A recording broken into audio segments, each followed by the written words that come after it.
इति श्रीमद्भागवते महापुराणे पारमहंस्यां संहितायाम् अष्टमस्कन्धे 3. सर्वं श्रीगुरुचरणारविन्दार्पणमस्तु। नमः। श्रीमात्रे नमः। गजेन्द्रमोक्षणम्। श्रीसुक उवाच एवं यस्थितो बुद्ध्या समाधाय मनोहृदि जजापपरमं जाप्यं प्राज्ञन्मन्यनुशिक्षितम्। गजेन्द्र उवाच ओं नमो भगवते तस्मै यतये तच्चिदात्मकम् पुरुषायादिबीजाय परेशायाभिधीमहि यस्मिन्निदं यतच्छेदं येनेदं यायिदं स्वयं यो स्वात्मरस्माच्च वरस्तं प्रपद्ये स्वयं भुवम् यस्वात्मनेदं निजमायमयार्पितं क्वचित् विभातं क्वचित् तत्तिरोहितम् अविद्धदृक्साक्षुभयं तदीक्षते स आत्ममूलोऽवतो मां परात्परः कालेन पञ्चत्वमितेषु कृष्णस्नो लोकेषु पालेषु च सर्वहेतुषु समस्तदासिद्धहनं गभीरं हस्तस्य यस्तस्य पारेऽभिविराजते विभुः न यस्य देवा ऋषयः पदं विदौ जन्तु पुनः पूर्वति गन्तुमीरितुम् यदा नटस्याकृतिर्विचेष्टतो दुरत्ययानुगमनस्तामावतो दिदृक्षवो यस्य पदं सुमङ्गलं विमुक्तसङ्गा मुनयः सुसातवः चरन्त्यलोकावृतमप्रणं वने भूतात्मभूता सुहृदः समे गतिः न विद्यते यस्य च जन्म कर्म वा नामरूपे गुणदोष एव वा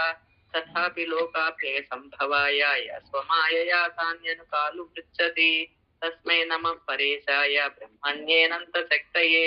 अरूपयोरुरूपाय नमः आचर्यकर्मणे नमः आत्मप्रदीपाय साक्षिणे परमात्मने नमो गिरां विदूराय मनसच्चेतसामपि सत्त्वेन प्रतिलभ्याय नैष्कर्म्येन विपच्चिता नमः कैवल्यनाथाय निर्वाणासुखसंविदे नमः शान्ताय घोराय मूढाय गुणधर्मिणे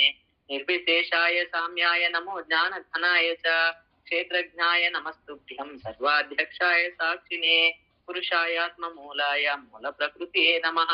सर्वेन्द्रिय गुणद्रष्टे सर्वप्रत्यय हेतवे असताच्छाय योक्ताय सदाभासाय ते नमः नमो नमस्ते खिलकारणाय निष्कारणाय अद्भुतकारणाय सर्वागमाम्नाय महार्णवाय नमोपवर्गाय परायणाय गुणारणिच्छन्नसिदुष्टवाय ततोक्षोभविस्फूर्जितमानसाय नैष्कर्म्य भावेन विविज्यतागम स्वयं प्रकाशाय नमस्करोमि मातृकृपन्न प्रस्पाश विमोक्षणाय मुक्ताय भूरिकरणाय नमोलयाय स्वां तेन सर्वतनु मनसि प्रतीत प्रतिष्ठे भगवते प्रभुते नमस्ते आत्मात्मजात गृहवित्तजनेषु शक्तैः दुष्पापनाय गुणसङ्गविवर्जिताय मुक्तात्मभिः स्वहृदये परिभाविताय ज्ञानात्मने भगवते नम ईश्वराय यं धर्मकामार्थ विमुक्तिकामा भजन्त इष्टां गतमाप्नुवन्ति किं त्वातिशोराख्यपदेहमव्ययं करोति मे दभ्रदयो विमोक्षणम् एकान्तिनो यस्य न कञ्चनार्थं वाञ्छन्ति ये वै भगवत्प्रपन्नाः अत्यद्भुतं तच्चरितं सुमङ्गलं गायन्त आनन्दसमुद्रमग्नाः तमक्षरं ब्रह्म परं परेशम् अव्यक्तमाध्यात्मिकयोगगम्यम् अतीन्द्रियं सूक्ष्ममिवातिदूरं अनन्तमाद्यं परिपूर्णमीडे यस्य ब्रह्मादयो देव वेदा लोकाचराचराः नामरूपा विभेदेन पल्खा च कलया कृताः यथा शिशोभ्ने सविदुर्गभस्तयो निध्यान्त संयात्य सकृत्सरोचिषा तथा यतोऽयं गुणसम्प्रवाहो बुद्धिर्मनसानि शरीरसर्गाः तवैन देवासुरमत्यतिर्यज्न स्त्री न षण्डो न मुकुमान् न जन्तुः नायं गुणं कर्म न सन्न चासन्निषेधशेषो जैतादशेषः जिजीविषेणाहमिहाय महामुमुयु किम् अन्तर्बहिश्चा हृदये भयोऽन्या इच्छामि कालेन यस्य विप्लव तस्यात्मलोकावरणस्य मोक्षं सोऽहं विश्वसृजं विश्वं विश्ववेदसं विश्वात्मनमजं ब्रह्मा प्रणतोऽस्मि परं पदम् योगरन्दितकर्माणो हृदि योगविभाविते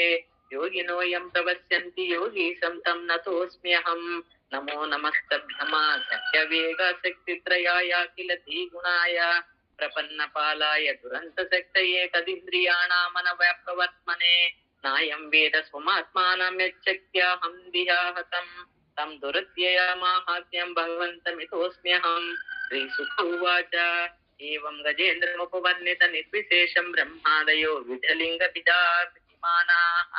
నైతే యదోపసృపున్నిఖిలాత్మకృత్వాత్ తత్రాఖిలామరమయో హరిరావిరాసయ విరాసీత్ తం తద్వాదాత్తముపలభ్య జగన్నివాసః స్తోత్రం నిశమ్య ద్విజైః సహ సంస్తువద్భిః ఛందోమయేన గురుడేన సమూహ్యమానాః చక్రాయుధోభ్యగమామదాసు యతో జగజేంద్రః సోందసరస్యురౌ బలేన గృహీత అత్తో దృష్ట్యా గరుత్మతి హరిం స ఉపాత్త చక్రం ఉత్క్షిప్య సాంబుజకరం గిరమాహ పృచ్ఛాత్ నారాయణాఖిల గురు భగవన్ నమస్తే సంవీక్ష పీడితమజ సావతీర్య సంగ్రాహమాసు సరస కృపయోజ్జహార గ్రాహాత్ విపాటిత ముఖాదరిన గజేంద్రం సంపశ్యతాం హరిరుముచుద్ర శ్రియాణాం ఇది శ్రీమద్భాగవతే మహాపురాణే పారమహంస్యాం సంహితాయాం అష్టమస్కంధే ద్వితీయోऽధ్యాయः సర్వం శ్రీ గురుచరణారవిందార్పణమస్తు నమః శ్రీమాత్రే నమః గజేంద్ర మోక్షణం శ్రీ సుఖ ఉవాచ ఏకం యస్తితో బుద్ధ్యా సమాధాయ మనోహృది జజాపపరమం జాప్యం ప్రాజ్ఞన్మన్యనుశిక్షితం గజేంద్ర ఉవాచ ఓం నమో భగవతే తస్మై యతయేతచ్చిదాత్మకం పురుషాయాది బీజాయ పరేశాయాభిధీమహి యస్మిన్నిదం యతచ్ఛేదం ఏనేదం యాయిదం స్వయం యో స్వాత్మరస్మాచ్చ వరస్తం ప్రపద్యే స్వయం భువం యస్వాత్మనేదం నిజమాయమయార్పితం క్వచిత్ విభాతం క్వచిత్ తత్తిరోహితం అవిద్ధదృక్సాక్షు భయం తదీక్షతే సా ఆత్మమూలోవతో మాం పరాత్పరః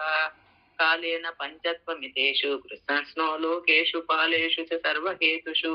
సమస్తదాసిద్ధహనం గభీరం యస్య పారేభి విరాజతే విభుః నాయస్య దేవా ఋషయః పదం విదో జంతు పునః పూర్వతి గంతుమీరితుం యథా నటస్య పృథివ్యచేష్టతో దురత్యయానుగమనస్తామావతో విదృక్షవో యస్య పదం సుమంగళం విముక్త సంగా మునయః సుసాధవః చరంత్యలోకవృతమప్రణం వనే భూత